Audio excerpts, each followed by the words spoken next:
Hi guys, welcome to Recon-ng. So நம்ம என்ன பார்க்க போறோம்னு பார்த்தீங்கன்னா Recon-ng டூலை பற்றி எப்படி யூஸ் பண்ணுறது, அதுவும் இன்ஃபர்மேஷன் கேதரிங் டூல் தான். ஸோ அதை எப்படி யூஸ் பண்ணுறது தான் பார்க்க போகிறோம். ஸோ ஃபர்ஸ்ட் அவன் டெர்மினல் ஓப்பன் பண்ணிக்கோங்க. ஸோ நான் கொஞ்சம் ஜூம் இன் பண்ணிக்கிறேன்.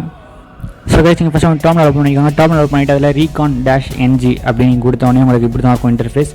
ஸோ அதில் ஃபஸ்ட் நான் என்ன பண்ண போகிறேன் அப்படின்னு கேட்டிங்கன்னா, ஃபஸ்ட் இன்ட்டு மென்ஷன் நம்ம என்ன யூஸ் பண்ண போகிறோம் அப்படின்னு நான் மென்ஷன் பண்ண போகிறோம். ஸோ அதுக்கு வந்து நீங்கள் யூஸ் Recon ஒரு ஸ்லாஷ் டொமைன்ஸ் ஒரு டேஷ் vulnerability அப்படின்னு கொடுத்துட்டு அகைன் ஒரு டேஷ் XSSED அப்படின்றதான் நான் யூஸ் பண்ண போகிறேன்றதை உங்களுக்கு வந்து சொல்லிடுறேன். ஸோ சொல்லிவிட்டு நெக்ஸ்ட் என்ன பண்ணால் சோர்ஸ் எது மேலே டெஸ்ட் பண்ண போகிறோம் அப்படின்றத கொடுக்கணும். ஸோ அதாவது செட் சோர்ஸ் அப்படின்றத கேபிட்டலில் கொடுத்துட்டு, ஸோ என்ன சோர்ஸ் அப்படின்னு கேட்டால் நான் எப்பயுமே UCP.edu.in தான் யூஸ் பண்ணுவேன். ஸோ அதை கொடுத்துட்றேன். ஸோ கொடுத்துட்டு இப்போ என்டர் அடிச்சிட்டேன்னா இப்போ வந்து சோர்ஸ் செட் ஆகிடுச்சு, என்ன பண்ணணும்னு சொல்லிட்டோம்.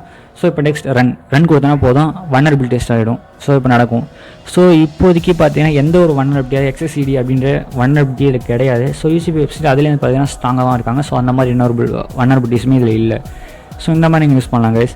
அண்ட் நீங்கள் இதில் இருக்க ஃபுல் லெக்சர்ஸ் Recon-ng எப்படி யூஸ் பண்ணுறத ஒட்டுமொத்த லெக்சர் உங்களுக்கு வேணும்னு நினச்சிங்கன்னா ஸோ கமெண்ட்டில் சொல்லுங்கள். எப்பயும் போல் நான் வந்து கன்ஃபார்ம் அதுக்கான வீடியோவை உங்களுக்கு போஸ்ட் பண்ணுறேன் கைஸ். அண்ட் தேங்க்ஸ் ஃபார் வாட்சிங் video. I love you guys.